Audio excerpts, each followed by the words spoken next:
Mobile দোকানে চুরির ঘটনায় গ্রেপ্তার 4, উদ্ধার চুরি যাওয়া সামগ্রী। মোবাইল দোকানে চুরির ঘটনার অভিযোগে আসানসোলের কুলটি থানার চৌরঙ্গি ফাঁড়ির পুলিশ ঘটনায় 4 জনকে গ্রেপ্তার করে। উদ্ধার হয় চুরি যাওয়া সামগ্রী। জানা যায়, কল্যাণেশ্বরী এলাকায় একটি মোবাইল দোকানে দিন কয়েক আগে চুরির ঘটনার অভিযোগে ভিত্তিতে চৌরঙ্গি ফাঁড়ির পুলিশ তদন্তে নেমে পুলিশ 4 জনকে গ্রেপ্তার করে। উদ্ধার হয় বেশ কিছু চুরি যাওয়া মোবাইল ফোন, 2টি ক্যামেরা, একটি ল্যাপটপ, হেডফোন সহ জিনিসপত্র। গ্রেপ্তার হয় 4 জন: অর্জুন সোরেন, সোনু হাসদা, রাজেশ বানওয়াল, বিনীত কুমার সাউ। 4 জনই ঝাড়খণ্ডের বাসিন্দা বলে জানা গেছে। আজ ধৃতদের আসানসোল আদালতে তোলা হবে।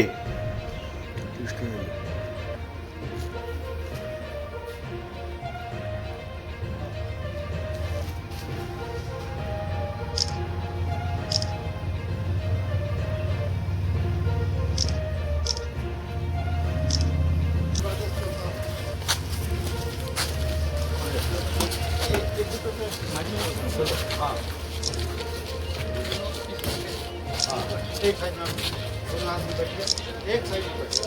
अरे इधर साइड में